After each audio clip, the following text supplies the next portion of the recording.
Donc, bonjour Monsieur Gattel, Bonjour Cécile. je vous remercie de nous accorder cet entretien pour Gavroche. Vous êtes ancien secrétaire d'État à l'économie sociale et solidaire du gouvernement en 1984, mais également universitaire et auteur de 3 livres, dont l'ESS pour un nouveau modèle de développement.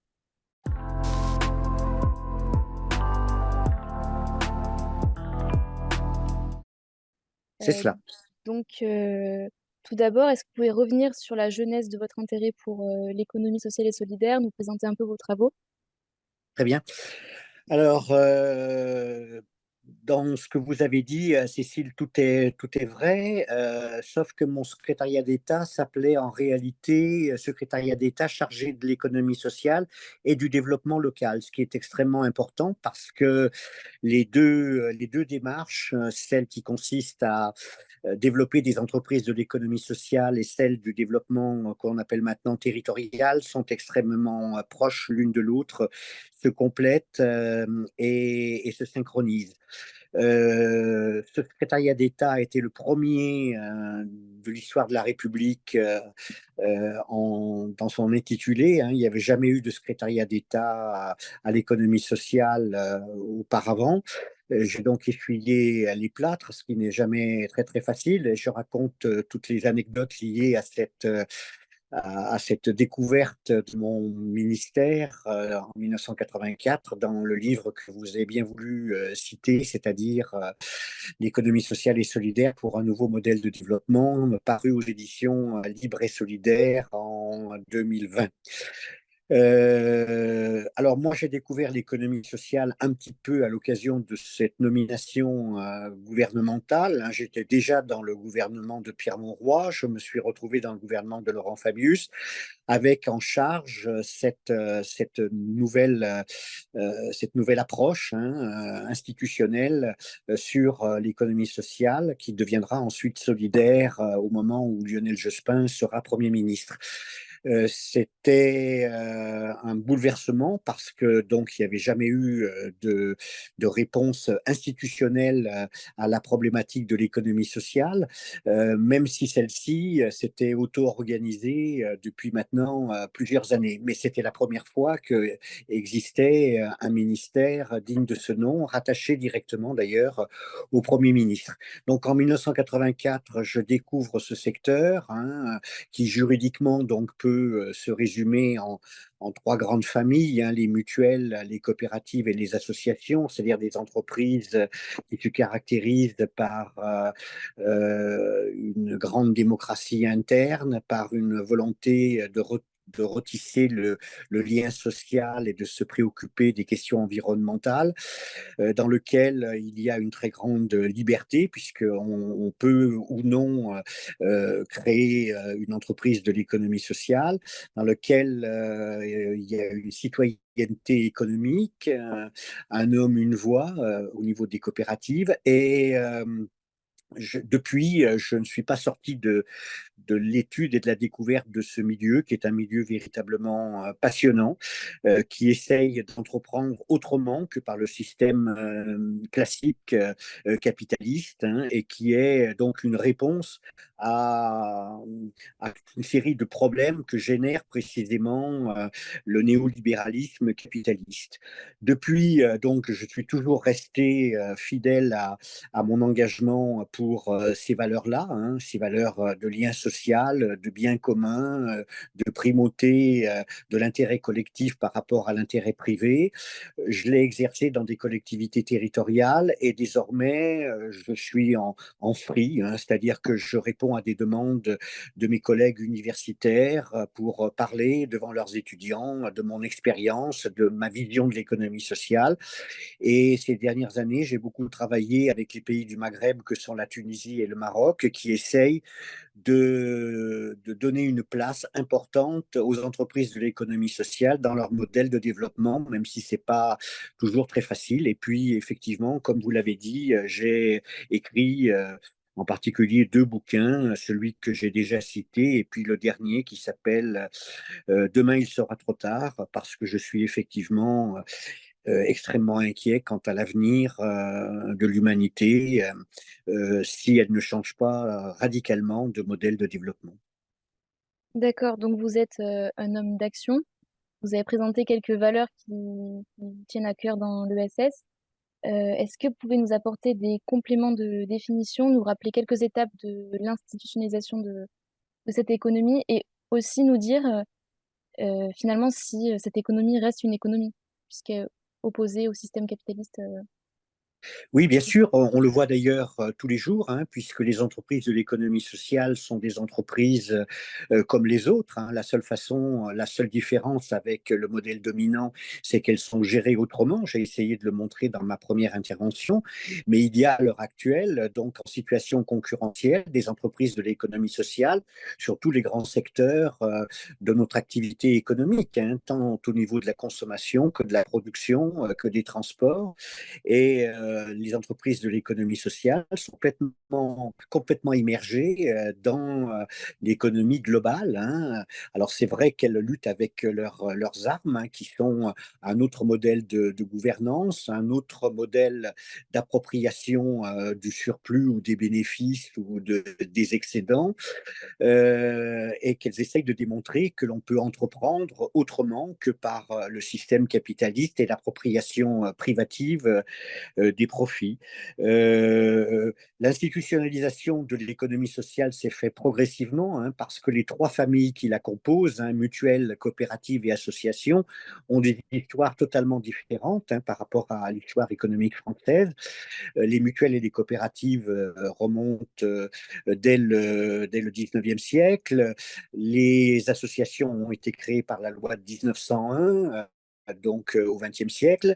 Et ces trois familles ont d'abord eu des parcours très très différents les uns des autres, en s'ignorant d'ailleurs, alors qu'elles portaient exactement les mêmes valeurs d'indépendance par rapport au marché, d'indépendance par rapport à l'État.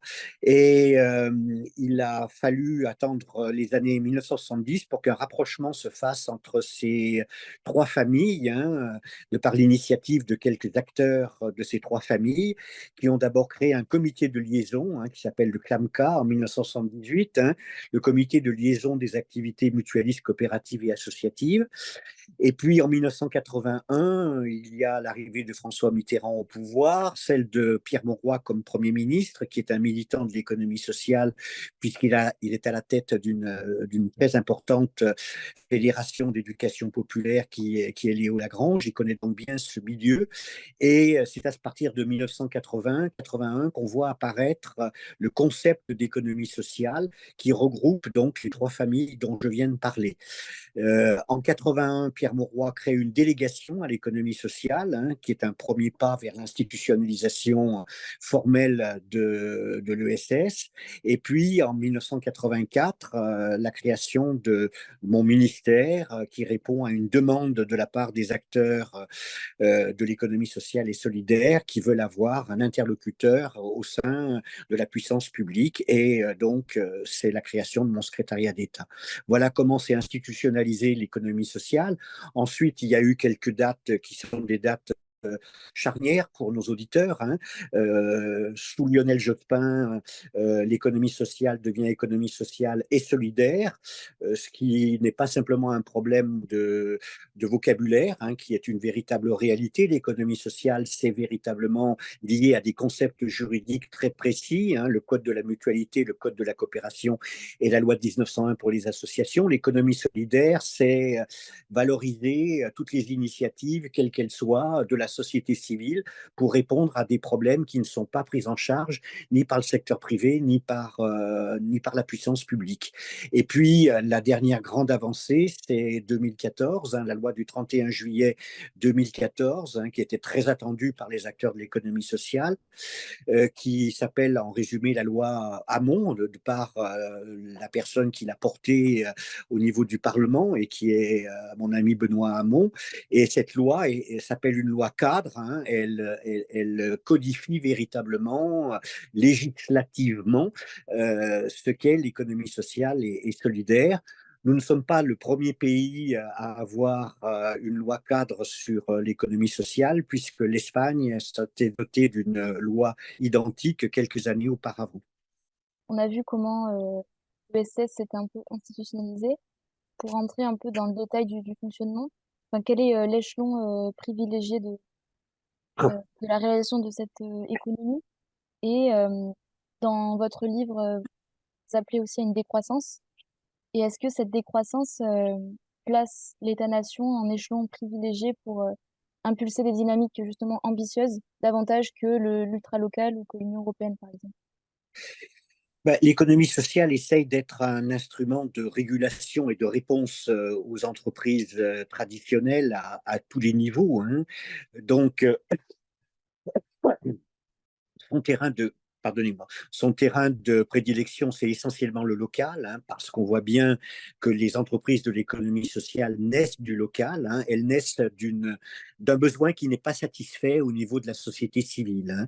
La société civile se trouve confrontée à un moment donné, dans un lieu donné, à une demande qui ne trouve pas de réponse, et donc des hommes et des femmes s'auto-organisent pour apporter une réponse à cette question. Alors bon, prenons un exemple, hein, nous sommes dans un territoire dans lequel il n'y a pas de lieu d'accueil, par exemple, pour les personnes âgées. Eh bien, la société civile va essayer de créer ce lieu d'accueil. Donc, des gens se rencontrent, créent une structure juridique et ensuite essayent de créer une véritable société de services, hein, qui va répondre à cette problématique-là.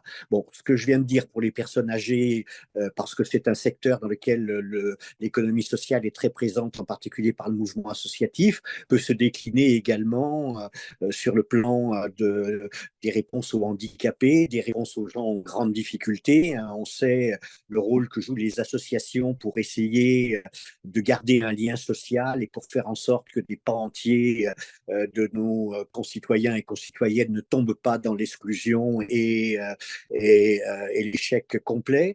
On peut également parler de ces coopératives qui s'investissent dans de nouveaux modèles de transport, que ce soit ferroviaire ou bien sur des moyens de transport doux comme le vélo ou autre. On peut parler également de ces coopératives qui s'investissent dans la protection de l'environnement avec un tri sélectif des déchets, avec ce qu'on appelle l'économie circulaire. Bon, les exemples seraient extrêmement nombreux et je crois, et j'en ai toujours été persuadé, hein, que c'est au niveau du local, du territoire, hein, que l'économie sociale prend toute sa valeur, hein, toute sa richesse. Et d'ailleurs, c'est pour ça que mon secrétariat d'État euh, s'appelait Économie sociale et développement local. Dans les années 80, c'était une véritable révolution, hein. Nous étions dans les années 80 dans un modèle hyper centralisé, hyper jacobin.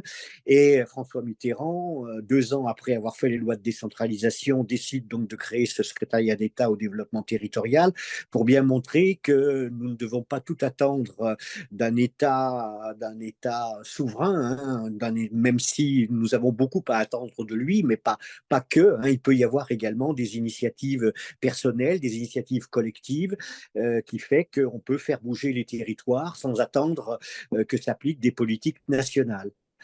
Alors, l'instance de régulation, donc, c'est essentiellement pour l'économie sociale le local. On le voit bien d'ailleurs, parce que dès que les entreprises de l'économie sociale prennent une taille trop importante et qu'elles sortent de leur ancrage local et territorial, elles ont tendance, hein, confrontées à cette mutation vers une plus grande dimension, à perdre parfois certaines de leurs valeurs. On le voit bien, par exemple, au niveau des banques coopératives, hein, qui sont obligées d'être sur un marché international. Et parce qu'elles sont sur un marché international, ben, la gouvernance démocratique, c'est beaucoup plus difficile à exercer et à maintenir. Elles sont contraintes par toute une série de pesanteurs qui s'exercent sur elles, parfois de sortir des valeurs initiales qui les ont créées. Donc, oui, pour le territorial, oui pour le régional, hein, puisque désormais ce sont les régions qui ont comme compétence le développement économique, hein, et à ce moment-là, l'échelon de discussion entre le conseil régional et l'ESS, ce sont ce qu'on appelle les CRES, hein, les chambres régionales de l'économie sociale et solidaire, qui essayent donc de créer des conventions de développement de ces entreprises de l'économie sociale au niveau régional. Au niveau national, c'est bien sûr très très important que l'économie sociale soit reconnue, aidée, confortée, hein. Euh, à l'heure actuelle, l'économie sociale est dans le portefeuille de Madame Olivia Grégoire, hein. Il était il y a quelques semaines encore dans le portefeuille de Marlène Schiappa. Euh, il y a également sur le plan national des choses très importantes à faire. Sur le plan de l'Union européenne, il y a maintenant des politiques de convergence sur la nécessité au niveau de l'Europe de promouvoir l'économie sociale comme un modèle complémentaire au modèle de développement actuel. Et sur le plan mondial, on y arrive, hein. Il se passe actuellement des choses extrêmement intéressantes, puisque l'ONU vient d'adopter très récemment une résolution qui reconnaît toute la place que doivent jouer les entreprises de l'économie sociale et solidaire dans un processus de développement durable. Et on voit donc bien qu'à l'heure actuelle, au niveau de la planète tout entière, hein, il y a un certain nombre d'acteurs qui commencent à comprendre, hein, que le modèle capitaliste dans lequel nous sommes, c'est-à-dire la croissance à tout prix, hein, n'est plus viable, hein, n'est plus viable à court, moyen et long terme, qu'il faut donc inventer un autre modèle, hein, qui soit beaucoup plus respectueux de l'environnement, qui éventuellement récuse les lois du marché mondial et un certain nombre de traités de libre-échange pour faire en sorte qu'un certain nombre de pays retrouvent hein, leur autonomie alimentaire, leur autonomie énergétique, et tout ça passe par la mutation d'un certain nombre d'entreprises vers des entreprises de l'économie sociale et solidaire. On assiste à l'heure actuelle véritablement à un grand chambardement, hein. Antonio Gutiérrez, qui est le responsable de l'ONU, hein, est un homme extrêmement impliqué dans cette problématique, hein, de l'économie sociale et solidaire. Il pense qu'elle est un moyen de répondre aux dérives catastrophiques, mortifères, hein, du système capitaliste actuel. Alors, bon, on peut aller plus loin, hein, on peut aller plus loin en disant que si l'économie sociale, à l'heure actuelle, est en concurrence en quelque sorte avec l'économie capitaliste privée, elle pourrait peut-être un jour, hein, devenir l'économie dominante. Elle ne l'est pas à l'heure actuelle. Elle joue quand même un rôle extrêmement important, hein, puisqu'on estime que les entreprises de l'économie sociale en France, ça représente 15% de la population active salariée, hein, c'est pas rien du tout.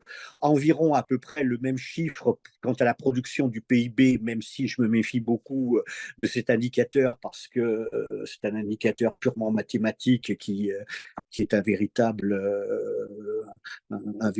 pulse de tout et n'importe quoi. Et donc, ça prouve que l'économie sociale, d'abord, elle est en émergence, hein. Quand j'ai quitté mon secrétariat d'État, il y avait à peu près 1 million de salariés qui travaillaient dans ce secteur, hein. Nous sommes maintenant à 2,5 millions, 2,6 millions. C'est donc dire les progrès qui ont été faits en l'espace de quelques dizaines d'années sur l'économie sociale et solidaire, essentiellement d'ailleurs par le biais des associations. Et ce qui est intéressant également à noter, c'est que quelles que soient les crises conjoncturelles du système économique, par exemple la crise de 2008-2009 sur les subprimes américains, les entreprises de l'économie sociale ne connaissent pas la récession et continuent à progresser, ce qui est extrêmement encourageant pour nous tous. Encore faudrait-il, pour accéder définitivement à une économie sociale dominante, hein, dans le modèle économique français, qui est un coup de pouce de la part de l'État, hein, qui aide ce secteur beaucoup plus qu'il ne le fait à l'heure actuelle. Nous savons qu'au pouvoir, nous avons des responsables politiques et économiques qui sont des libéraux, hein, et donc ils n'ont pas du tout intérêt à développer un modèle qui est le contre-modèle de ce qu'ils soutiennent, hein. Donc il ne faut rien attendre des partis du gouvernement actuel et des partis, disons, conservateurs, voire extrémistes de droite. Par contre, la gauche française inclut dans son projet politique le développement des entreprises de l'économie sociale comme un moyen de rupture avec le système actuel qui, on le voit bien, par ses conséquences climatiques, environnementales, la pollution, la sécheresse, la pénurie d'eau, le fait que le climat se détraque complètement avec des conséquences extrêmement graves sur les océans, sur l'ensemble de notre biosphère. Donc, il faut véritablement changer de modèle et l'économie sociale peut être un moyen de changer ce modèle. Alors, est-ce que économie sociale et décroissance sont liées? Moi, je le pense, mais je ne suis qu'une voix parmi tous les acteurs de l'économie sociale. Il faut bien d'abord définir ce que c'est que la décroissance. Ce n'est pas du tout un retour en arrière ni une récession.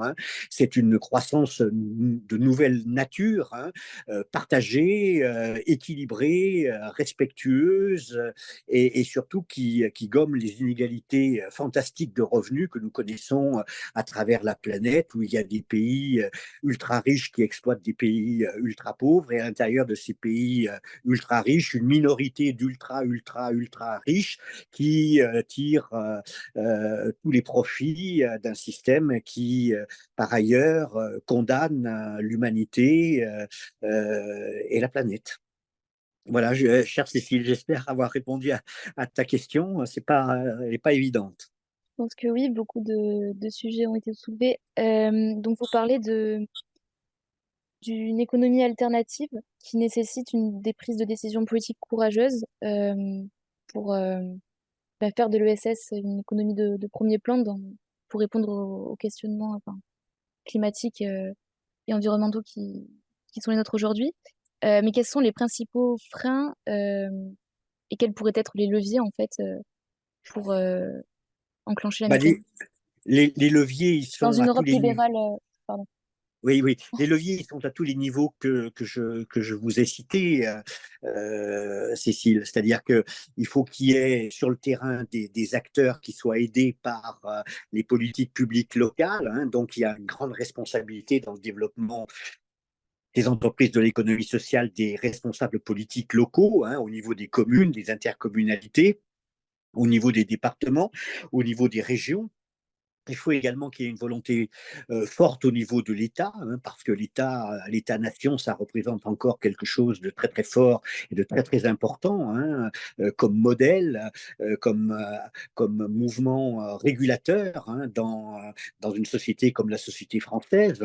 Il y a énormément de politiques publiques qui se déclenchent au niveau de l'État, et on voit bien qu'il y a manifestement, depuis quelques années, mis à part la parenthèse de François Hollande qui avait véritablement donné à l'économie sociale des nouveaux moyens, et en particulier la loi de 2014 dont j'ai parlé. Mais on voit bien que aussi bien Jacques Chirac que Nicolas Sarkozy, que Emmanuel Macron à l'heure actuelle ne mettent pas du tout de volonté à développer le secteur de l'économie sociale. Et pourtant, ce serait facile à faire. Nous avons pensé, j'ai pensé moi-même, entre 84 et 86, des politiques publiques qui ont permis le développement de l'économie sociale par des conventions avec les différentes familles, par un appui financier, par une préparation culturelle de l'ensemble de la société, parce qu'il y a un grand travail de communication à entreprendre. L'économie sociale et solidaire est très mal connue en France. C'est en grande partie parfois la responsabilité des acteurs eux-mêmes de l'économie sociale et solidaire qui ne pensent pas à communiquer sur ce qu'ils font et ce qu'ils sont. Et puis, il y a une grande responsabilité du fait que les médias nationaux étouffent ces initiatives qui pourtant sont multiples à l'heure actuelle dans la société française. C'est fantastique. Quand on se promène à travers la France, comme j'ai l'occasion de le faire assez souvent, on voit bien que ce pays bouillonne d'initiatives, d'expérimentation, d'expériences originales dans tous les domaines, le domaine de l'environnement, le domaine du care, de la santé, du social, et de l'environnement, je l'ai déjà dit. Et malheureusement, ces initiatives, hein, qui sont souvent des initiatives portées par un groupe de personnes, par un village, par une communauté, hein, sont très très mal relayées, hein, au niveau national dans les grands médias de communication qui ne se préoccupent que de la sphère immergée des multinationales et des grandes entreprises, alors que ce pays bouillonne d'initiatives et d'imagination. Voilà, donc dans l'Europe, le problème est extrêmement délicat, hein. Vous avez mis le doigt sur l'un des problèmes, hein. Et effectivement, comment peut-on développer l'économie sociale dans une Europe qui reste encore très dominée par les modèles de pensée conservateurs et idéologiquement néolibéraux? Bah, écoutez, ça se fait progressivement, hein, on grignote, on grignote. Il y a des politiques maintenant communautaires au niveau de l'économie sociale et solidaire, hein.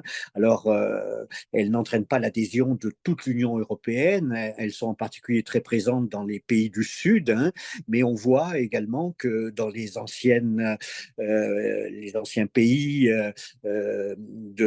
qui étaient autrefois le bloc soviétique et qui maintenant font partie de l'Union européenne, comme la Slovaquie, la Hongrie, la Pologne, il y a des initiatives en direction de l'économie sociale. C'est surtout au niveau du modèle de l'Europe du Nord anglo-saxon que nous avons beaucoup de difficultés à faire comprendre ce concept. Mais l'Union européenne, elle n'est pas que néolibérale, elle est traversée par des choix idéologiques un petit peu complexes, elle est un lieu d'équilibre, et donc il ne faut pas rejeter complètement ce qui se passe à Bruxelles. Et je crois que ce sera d'autant plus vrai que désormais, au niveau de l'ONU, hein, il y a, ou bien de l'OIT, hein, l'Organisation internationale du travail, et d'autres lieux de rassemblement et de pouvoir politique, une véritable volonté d'approfondir ce que porte l'économie sociale et solidaire. C'est vrai qu'il y a un moment où l'économie sociale et solidaire, elle se heurte à des réalités qui sont portées par des forces idéologiques dominantes, hein. Nous avons parlé tout à l'heure des traités internationaux de libre-échange.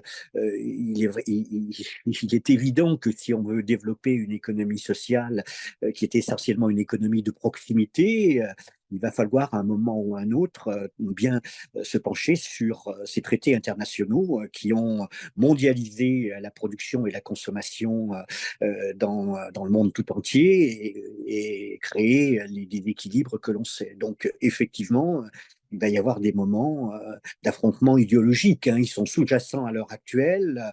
Plus la crise s'accélérera, plus ces conflits vont devenir aigus et donc les batailles ne font que commencer. Donc, en attendant la bataille, ce que vous dites sur le mouvement d'expérimentation qui se propage en Oui, France et même en oui, Europe, euh, moi, ça me fait penser un peu au mouvement des tiers-lieux et oui. du coup à la typologie des entrepreneurs de l'ESS. Est-ce que ce sont un peu les mêmes personnes qui sont dans ces mouvements? Oui, généralement, on trouve dans les tiers-lieux qui sont souvent des lieux d'expérimentation locaux où se regroupent un certain nombre d'associations qui travaillent sur des problématiques différentes, mais qui se regroupent pour être plus efficaces, pour mutualiser leurs moyens, pour faire beaucoup d'éducation qu'on appelait l'éducation populaire, mais d'éducation hors champ éducatif normal, hein. Il y a des lieux, effectivement, où on bouillonne d'initiatives, hein, des tiers-lieux qui sont à la fois des lieux de formation, des lieux de restauration, des lieux où on peut trouver des nouveaux moyens de transport, des lieux de discussion sur des problématiques de quartier, des problématiques d'agglomération, des problématiques de ville. Et nous sommes là tout à fait, effectivement, dans ce que j'ai appelé l'explosion des initiatives à l'heure actuelle à travers le monde, que mon ami Jean-Louis Laville, qui est l'un des plus grands penseurs de l'économie solidaire à l'heure actuelle, décrit très bien dans ses derniers bouquins.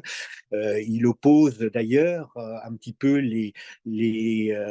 des forces de l'économie sociale qui sont très installées et finalement qui sont un petit peu récupérées par le système, comme les grandes mutuelles par exemple, ou de santé ou d'assurance, ou les grandes banques coopératives dont j'ai parlé tout à l'heure, et à ce nouveau fourmillement d'idées, d'initiatives.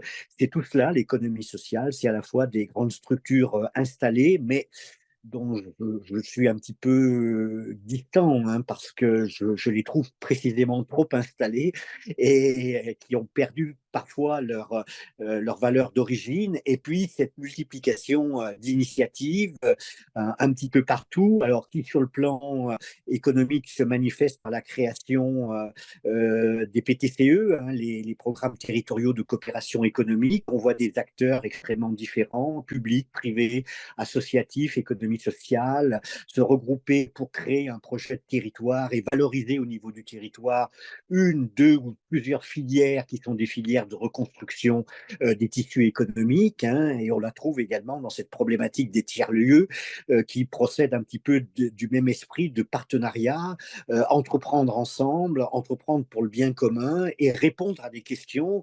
Je crois vraiment que c'est là qu'est le problème. Notre société secrète des besoins. Alors, il y a une partie des besoins qui est satisfait par le marché, plus ou moins bien, et dans quelles conditions, point d'interrogation. Il y a des besoins qui sont satisfaits par l'État, mais on voit bien la dégradation absolument scandaleuse des services publics à l'heure actuelle et des réponses de l'État à un certain nombre de grands problèmes, comme les problèmes sanitaires et les problèmes éducatifs. Et donc, il y a la nécessité pour nous, citoyens de terrain, de prendre nos responsabilités et de répondre par de nouvelles formes d'entreprise à ces besoins qui ne sont pas satisfaits. Et comme il y en a beaucoup et qu'il en émerge chaque jour, eh bien, il y a effectivement un foisonnement d'initiatives à l'heure actuelle, ce qui, moi, me rend plutôt optimiste parce que on dit que la société française est une société résignée, éteinte, qui finalement accepterait comme une fatalité le there is no alternative de Margaret Thatcher, c'est-à-dire qu'il n'y aurait pas d'alternative au système capitaliste néolibéral actuel générateur d'inégalité, de souffrance, de désespérance. Bah si, je crois qu'il y a vraiment des gens qui à leur façon, militent pour un autre modèle de développement. Le problème, c'est que ces gens, ils sont souvent hors du champ des partis politiques traditionnels et que le lien entre ces mouvements sociaux, ces mouvements citoyens et les partis politiques traditionnels laisse beaucoup à désirer. Moi, j'ai suivi avec beaucoup d'attention les différentes universités d'été qui ont eu lieu la semaine dernière au niveau de l'ensemble des partis de la NUP.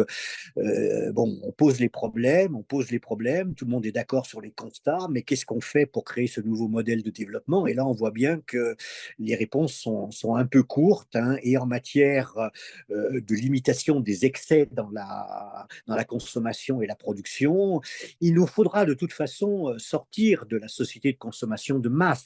Alors, c'est extrêmement difficile parce que dire cela à des gens qui n'y ont jamais eu accès au niveau des pays du Sud ou de certaines catégories sociales au niveau des pays du Nord, c'est extrêmement difficile. Et pourtant, on ne peut pas continuer sur un modèle qui consiste à penser que la croissance peut être infinie alors que nous sommes dans une planète qui est finie. Donc il y a là une contradiction existentielle qui d'ailleurs oblige à une rénovation idéologique totale, puisque il faut créer une nouvelle forme de pensée. Et en cela, les gens qui travaillent sur les réflexions concernant la décroissance sont extrêmement intéressants. Mon dernier bouquin sur Demain, il sera trop tard, qui j'espère n'est pas prémonitoire, a été préfacé par Vincent Vincent Liéger, hein, qui est un véritable militant de la décroissance, qui a écrit toute une série de bouquins, et j'invite vraiment vos auditeurs à lire Vincent Liéger ou Timothée Paric, hein, Survivre ou périr. Hein. Donc, c'est vraiment à l'heure actuelle des idées tout à fait nouvelles, hein, qui émergent, mais elles sont quand même assez loin du champ politique traditionnel. Il y a donc il y a encore beaucoup de chemin à faire. Vous avez dit qu'il y avait un manque de dialogue entre les partis, le politique et les entrepreneurs de ces initiatives. Une des réponses actuelles de l'État, c'est la co-construction des politiques publiques. Mais est-ce que cette co-construction, si l'État va vers les acteurs de l'ESS, c'est pas une manière de participer à construire des services publics low cost, de précariser ces entrepreneurs finalement et de Ben, marginaliser ces... ça peut être une tentation de la part d'un État libéral qui a envie de se débarrasser de tout ce qui est difficile à gérer sur la société civile. Et on le voit à l'heure actuelle où toute une série de politiques publiques sont gérées par le mouvement associatif de façon extrêmement discutable. Hein. C'est-à-dire que le politique paye, commande, et on demande au mouvement associatif, à la société civile d'exécuter. Donc ça n'est pas possible. C'est pas une relation d'égalité entre les politiques publiques et la société civile. Il faut donc co-construire, hein, comme vous l'avez dit. Or, souvent, à l'heure actuelle, on n'est pas dans la co-construction. On est dans un rapport de force qui est imposé au mouvement associatif. Hein. Bon, moi, je l'ai vécu à l'échelle d'un département, puisque j'ai terminé ma carrière comme directeur de cabinet du président du conseil départemental 84, Vaucluse, le département où je vis. Je me battais constamment pour que mon administration, hein, propose des conventions d'objectifs, hein, au mouvement associatif, mais co-construites véritablement avec lui, au lieu de lui intimer des cahiers des charges draconiens, drastiques, qui fait que très souvent le mouvement associatif est obligé de passer sous des fourches codines qui sont celles dictées par les politiques publiques. Donc là, il y a véritablement à réinventer une réelle co-construction, c'est-à-dire qu'il faut véritablement que les deux partenaires, hein, politique publique d'un côté, où qu'elle soit, hein, locale, départementale, régionale, nationale, et la société civile, quel que soit le niveau, hein, de correspondance, puissent discuter d'égal à égal et qu'il n'y ait pas un rapport de soumission de l'un à l'autre. C'est un travail difficile, hein, parce que les politiques, il y a une déformation de la classe politique française, hein, qui pense tout savoir, tout connaître, tout décider, tout diriger. Hein. Je connais bien ce travers puisque j'ai été moi-même un responsable politique pendant très très longtemps. Hein. J'ai toujours été stupéfait de voir qu'un certain nombre de mes collègues, hein, députés ou conseillers départementaux ou régionaux, s'octroyaient un espèce de droit de savoir, hein, supérieur parce il serait revêtu de l'onction du suffrage universel. Non, c'est pas comme ça qu'il faut faire. Il faut véritablement respecter la société civile et travailler avec elle pour que dans une étroite collaboration, hein, à partir de contrats d'objectifs, de conventions, de tout ce qu'on veut, hein, il y ait véritablement un progrès collectif et non pas un progrès imposé par les uns et soumis aux autres. Donc un dialogue avec la société civile. Et est-ce qu'on peut aussi demander à l'ESS de participer à la recréation d'un lien social, d'une unité, ou une mixité des Elle, publics? Cécile, elle le fait, hein, elle le fait tous les jours. On voit bien que la plupart des actions portées par le mouvement associatif dans le domaine social n'est portée que par lui. Hein. Il y a des associations, bon, on va prendre, si tu veux, un exemple extrêmement élémentaire. Hein. Toutes les associations qui travaillent à l'heure actuelle pour faire en sorte qu'un certain nombre de nos concitoyens ne tombent pas dans la pauvreté et la précarité absolue. Hein. Donc, on peut y aller, hein, le secours catholique, le secours populaire, les restaurants du cœur. Voilà, donc ce sont véritablement des acteurs du social, des acteurs qui essayent de maintenir un lien social dans de très grandes difficultés. Ils n'auraient pas été là pendant la pandémie, la société française aurait souffert beaucoup plus qu'elle n'a souffert, hein. Il y a eu une mobilisation des militants associatifs absolument extraordinaire, mais on arrive à un moment où ce dévouement du mouvement associatif a ses limites, hein. Nous sommes dans une société qui creuse de plus en plus les inégalités. Il y a des gens qui gagnent en un jour ce que d'autres gagnent en une vie. Donc, il y a des gens qui basculent dans la précarité. Ils n'ont plus comme unique filet de sécurité que précisément le mouvement associatif pour arriver à se loger, pour arriver à se soigner, pour arriver à s'alimenter. Et donc, il y a une montée de la misère en France, hein, véritablement, et de l'autre côté, des politiques publiques, en particulier d'État, qui se défilent parce que les choix idéologiques du gouvernement de M. Macron, c'est d'aider les entreprises multinationales et les grosses entreprises et non pas de se préoccuper de rétablir un lien d'égalité, de fraternité vis-à-vis des couches sociales qui sont les plus défavorisées et qu'on stigmatise constamment, hein. Donc, il y a là véritablement une implication du mouvement associatif qui a ses limites, hein. C'est un mouvement qui a de moins en moins de ressources financières parce qu'on estime que on en donne suffisamment aux associations. Bon, et enfin, c'est l'idéologie de certains, hein. Et en même temps, elles sont confrontées à des demandes de plus en plus fortes. Donc, il y a un moment où l'adéquation ne va plus se faire. Et c'est particulièrement préoccupant, hein, parce que le lien social, le lien républicain, s'il s'écroule, bah, c'est une société livrée à la barbarie, à la jungle, au n'importe quoi, au chacun pour toi, au clan, aux mafias, etc. Donc, nous sommes vraiment dans une période qui est extrêmement préoccupante, hein. Voilà, je ne veux pas dramatiser, mais nous sommes dans une période extrêmement préoccupante, oui. Ça, oui, nous l'avons compris. Et Je ne veux veux pas te casser votre morale, non, Cécile, non. mais il faut vraiment il faut dire aux gens la vérité. On est dans une société qui ment aux gens, hein. On prend en exergue un fait divers complètement banal ou complètement idiot, et puis on le porte par des journaux télévisés répétés pendant 3, 4 jours, puis on change de sujet, on passe à autre chose, alors qu'en profondeur, dans la société française, il y a des gens qui souffrent, il y a des problèmes extrêmement importants. Il y en a marre, quoi. Il faut véritablement que on dise aux gens la vérité sur la catastrophe totale qui nous attend si on garde ce modèle de développement au niveau mondial, hein, et puis sur les catastrophes qui sont en train de se produire en France.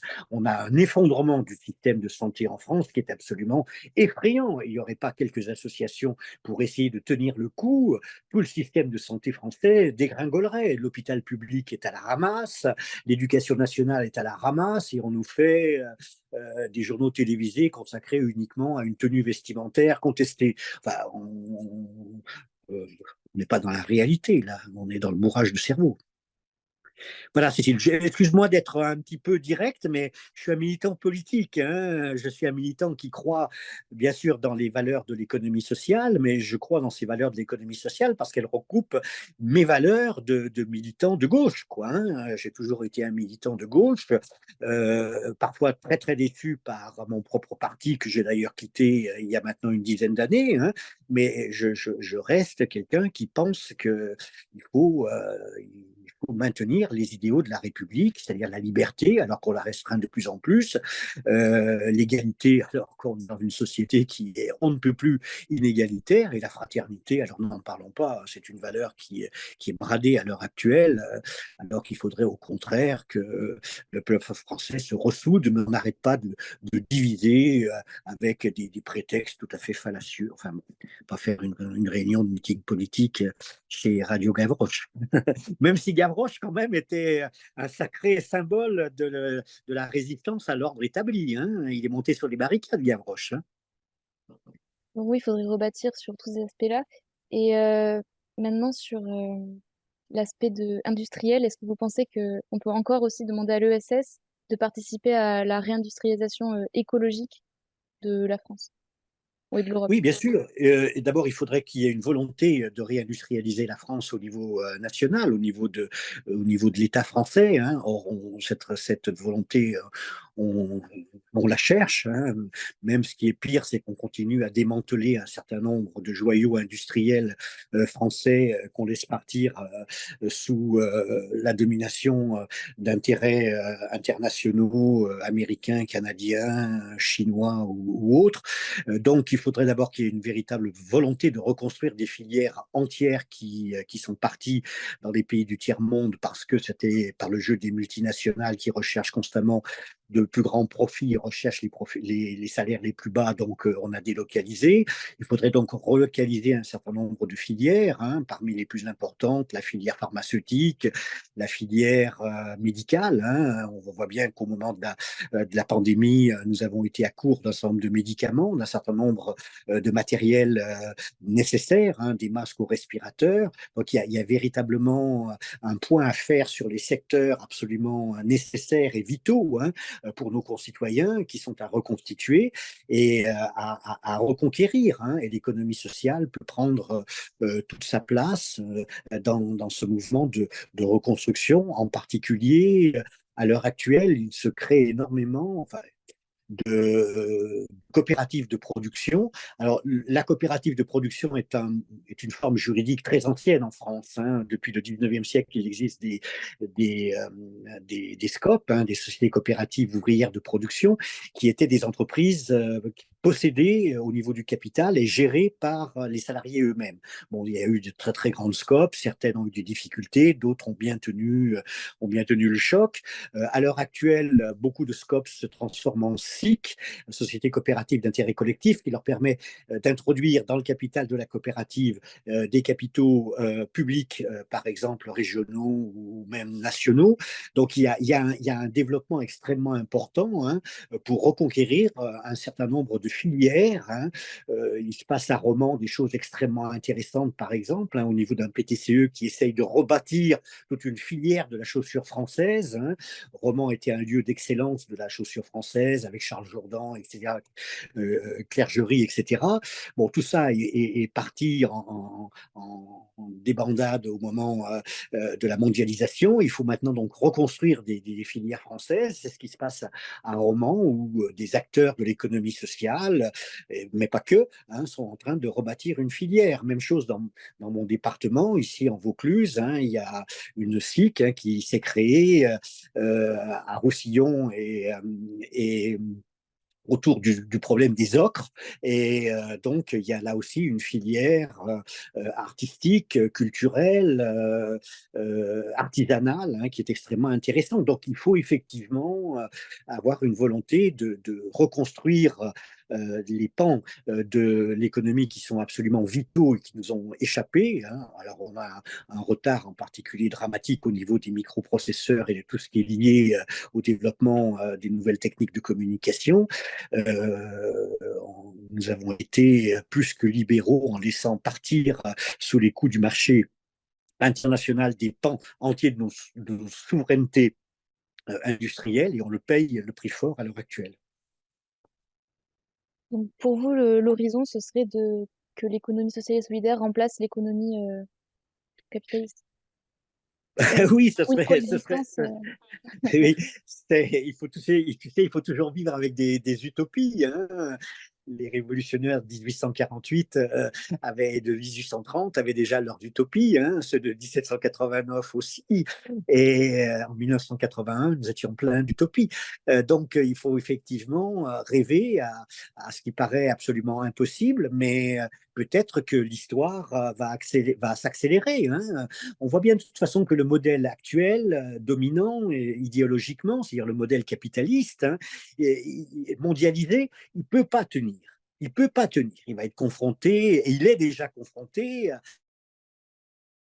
de récupérer ces secousses. Hein, voilà, on fait du greenwashing, on essaye de distiller un petit peu dans les grandes entreprises du social, du sociétal ou de l'environnemental, mais tout ça, c'est du pipeau. Hein. Donc, il faut véritablement changer le modèle de développement, créer un nouveau, hein, et donc, effectivement, un nouveau dans lequel il y a une démocratie économique et dans lequel les salariés, qui sont quand même les véritables créateurs de richesse, Hein. Ce n'est pas le capital qui crée de la richesse, ce sont les salariés et la possibilité véritablement d'exercer leur activité économique pour répondre aux besoins de l'ensemble de la population et non pas simplement d'une minorité. Voilà, donc l'ESS, c'est un modèle alternatif sérieux. C'est d'ailleurs le seul, à mon avis, qui existe à l'heure actuelle en France. Et ce n'est pas du tout un pansement. Hein. Nous n'avons pas de vocation à être simplement un modèle de réparation. Nous voulons également être un modèle de transformation de la société et de l'économie. Voilà, Cécile. Merci Je pense beaucoup, qu'on a Monsieur fait le Gattel. tour. N'oubliez pas, soyez Gavroche, oui. Je vais terminer dans la filiation des grandes figures révolutionnaires ou qui portent la résistance et la révolte. Je vais moi parler, pour terminer, d'une phrase de Gramsci, hein, que tu connais. Gramsci est un philosophe italien qui était proche du Parti communiste italien, qui a terminé sa vie dans les geôles fascistes hein, de Mussolini. Et il y a une phrase de Gramsci que j'adore citer en conclusion de mes interventions, hein, parce qu'elles sont souvent très très pessimistes, hein, mais je me rends compte malheureusement que j'ai raison hein, et que chaque jour me donne un peu plus raison. La phrase de Gramsci est celle-ci, hein, il faut toujours opposer au pessimisme de l'intelligence, hein, c'est-à-dire au pessimisme de ce que l'on voit, hein, de ce que l'on regarde, hein, l'optimisme de la volonté. Donc voilà, il faut toujours opposer au pessimisme de la situation réelle telle qu'on la voit, l'optimisme de la volonté en disant qu'on va changer tout ça et on va aller vers l'utopie de Gavroche.